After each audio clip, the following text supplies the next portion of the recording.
Hi, everyone. 2 years ago, my life changed forever. My wife, Kelsey, and I welcomed our daughter, Leela, into the world. Now, becoming a parent is an amazing, amazing experience. Your whole world changes overnight, and all of your priorities change immediately, so fast that it makes it really difficult to process sometimes. Now, you also have to learn a tremendous amount about being a parent. Like, for example, how to dress your child. This was new to me. This is an actual outfit. I thought this was a good idea. And even Leela knows that it's not a good idea. So there was so much to learn and so much craziness all at once. And to add to the craziness, Kelsey and I both work from home. We're entrepreneurs. We run our own businesses. So Kelsey develops courses online for yoga teachers. I'm an author. And so I'm working from home. Kelsey's working from home. We have an infant, and we're trying to make sure that everything gets done that needs done. And life is really, really, really busy. And a couple weeks into this amazing experience, when the sleep deprivation really kicked in, like around week 8, I had this thought, and it was the same thought that parents across the ages, internationally, everybody has had this thought, which is, I am never going to have free time ever again. And somebody said it's true. Yeah, it's not exactly true, but it feels really, really true in that moment. And this was really disconcerting to me, because one of the things that I enjoy more than anything else is learning new things. Getting curious about something and diving in and fiddling around and learning through trial and error and eventually becoming pretty good at something. And without this free time, I didn't know how I was ever going to do that ever again. And so I'm a big geek. I want to keep learning things. I want to keep growing. And so what I decided to do was go to the library and go to the bookstore and look at what research says about how we learn and how we learn quickly. And I read a bunch of books, I read a bunch of websites, and trying to answer this question: how long does it take to acquire a new skill? You know what I found? 10,000 hours. Anybody ever heard this? 10,000. It takes 10,000 hours. If you want to learn something new, if you want to be good at it, it's going to take 10,000 hours to get there. And I read this in book after book and website after website, and my mental experience of reading all of this stuff was like, no! I don't have time. I don't have 10,000 hours. I am never going to be able to learn anything new ever again. But that's not true. So 10,000 hours, just to give you a rough order of magnitude, 10,000 hours is a full-time job for 5 years. That's a long time. And we've all had the experience of learning something new, and it didn't take us anywhere close to that amount of time, right? So what's up? There's something kind of funky going on here. What the research says and what we expect and have experiences, they don't match up. And what I found, here's the wrinkle. The 10,000 hour rule came out of studies of expert level performance.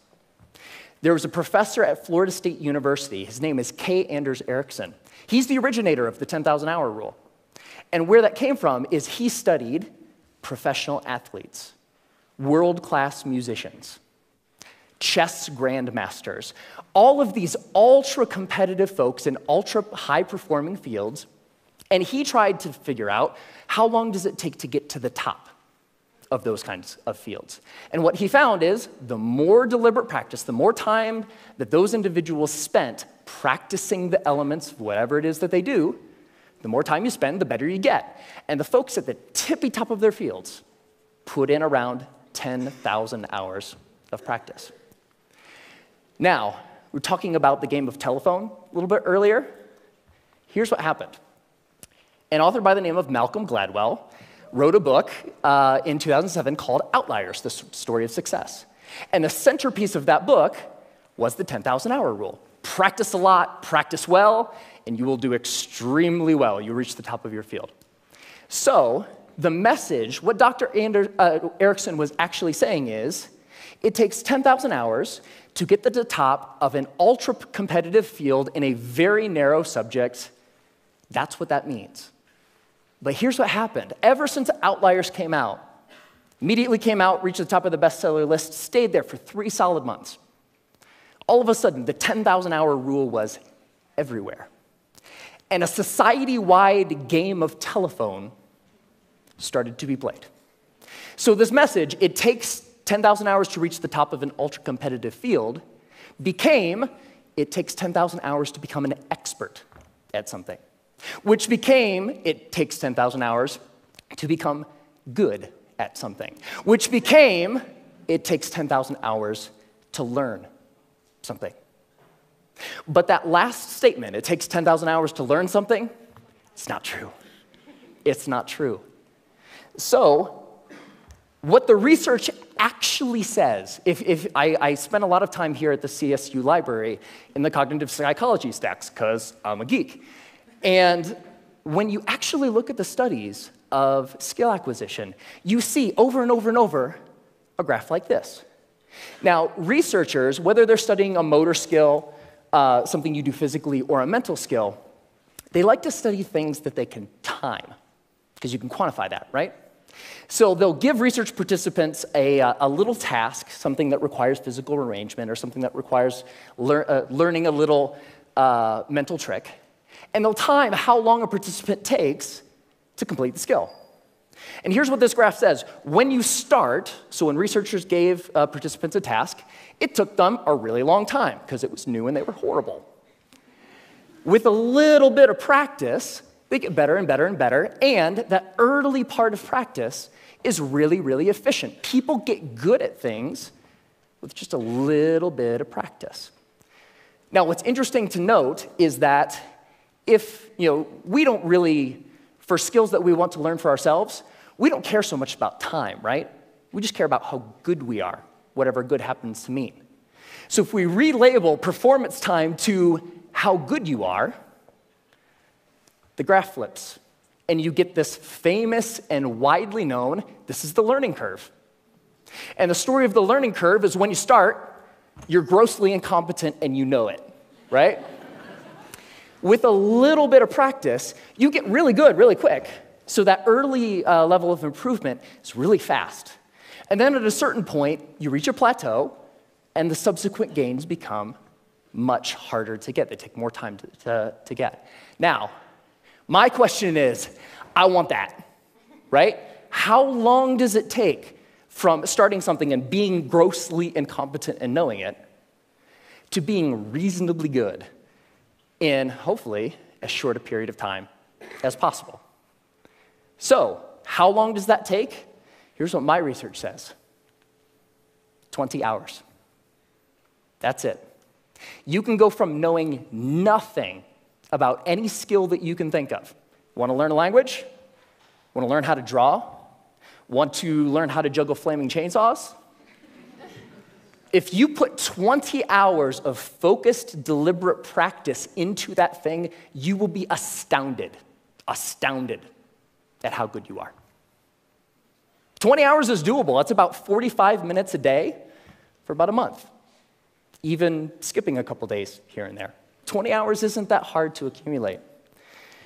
Now, there's a method to doing this, because it's not like you can just start fiddling around for about 20 hours and expect these massive improvements.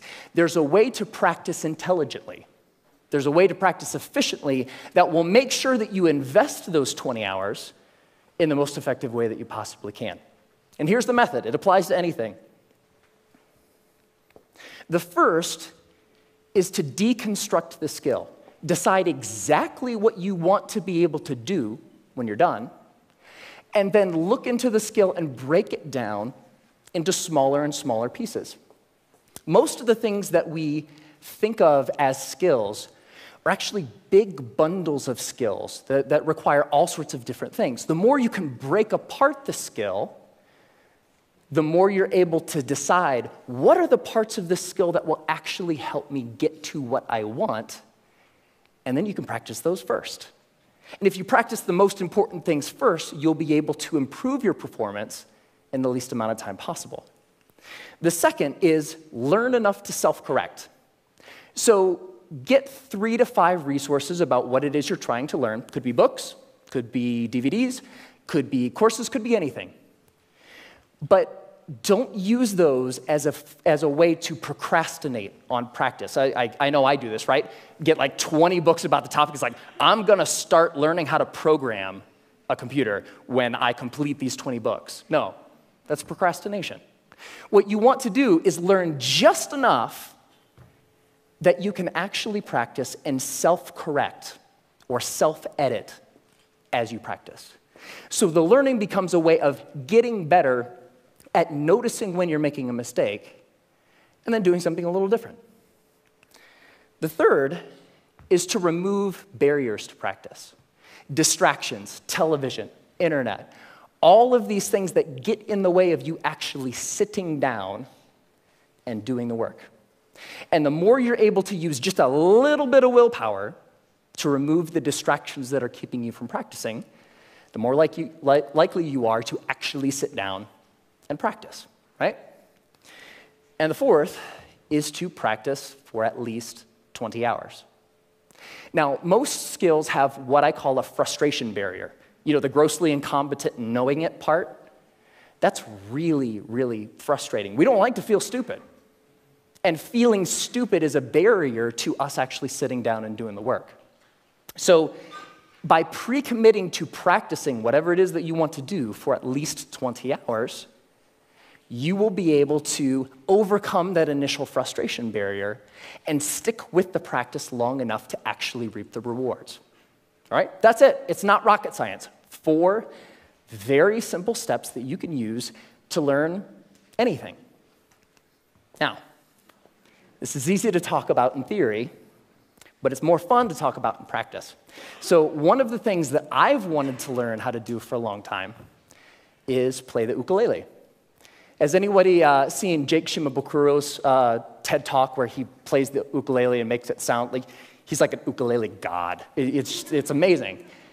It's like I saw that. It's like, that is so cool. It's such a neat instrument. I would really like to learn how to play. And so I decided that to test this theory, I wanted to put 20 hours into practicing the ukulele and see where we got. And so the first thing about playing the ukulele is in order to practice, you have to have one, right? So I got an ukulele, and my lovely assistant. Thank you, sir. I think I need the cord here. It's not just an ukulele, it's an electric ukulele. Yeah. So the first couple hours are just like the first couple hours of anything. You have to get the tools that you're using to practice. You have to make sure that they're available. My ukulele didn't come with strings attached. I had to figure out how to put those on. Like, that's kind of important, right? And learning how to tune and learning how to make sure that all of the things that need to be done in order to start practicing get done, right?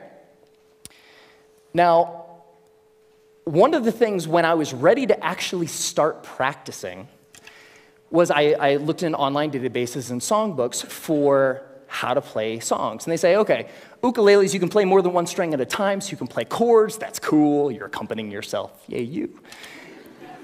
And when I started looking at songs, I had an ukulele chord book that had like hundreds of chords. I was like looking at this thing, like, whoa, that's intimidating.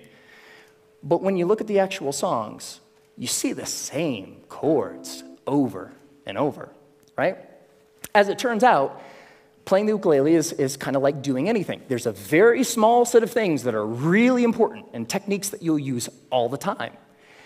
And so in most songs, you'll use 4, maybe 5 chords, and that's it. That's the song. You don't have to know the hundreds as long as you know the 4 or the 5. So while I was doing my research, I found a wonderful little medley of pop songs by a band called Axis of Awesome. And somebody knows it. And what Axis of Awesome says is that you can learn, or you can play pretty much any pop song over the past 5 decades if you know 4 chords. And those chords are G, D, E minor, C. 4 chords, pump out every pop song ever, right? So I thought, this is cool. I would like to play every pop song ever. So that was the first song I decided to learn. And I would like to actually share it with you. Ready? All right.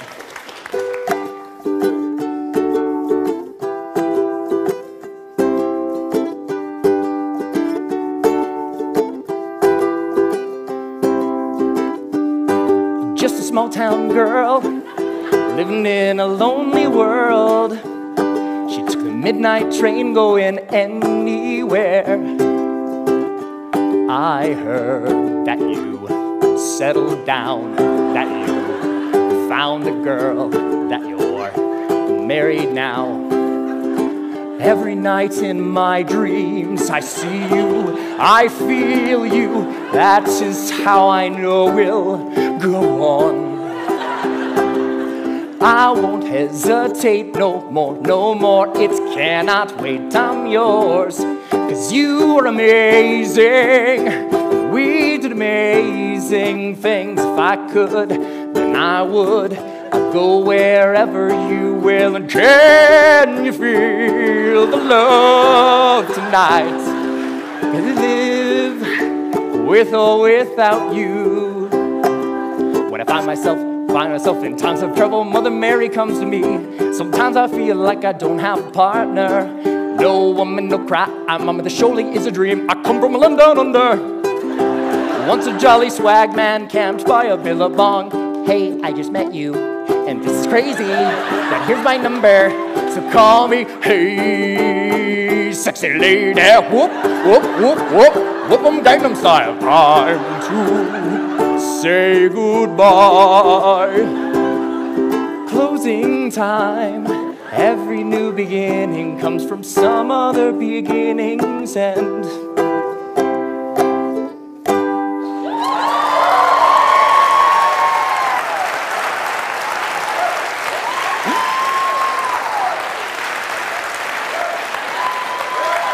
Thank you. Thank you.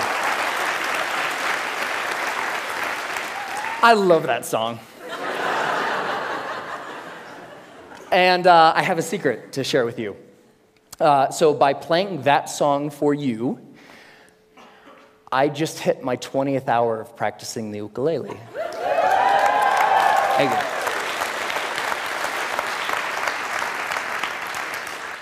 And so it's amazing, pretty much anything that you can think of. What do you want to do? The major barrier to learning something new is not intellectual. It's not the process of you learning a bunch of little tips or tricks or things. The major barrier is emotional. We're scared. Feeling stupid doesn't feel good. In the beginning of learning anything new, you feel really stupid. So the major barrier is not intellectual, it's emotional. But put 20 hours into anything. Doesn't matter. What do you want to learn? You want to learn language? You want to learn how to cook? You want to learn how to draw? What turns you on? What lights you up? Go out and do that thing.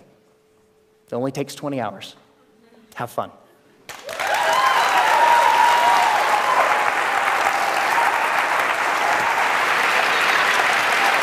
Great job.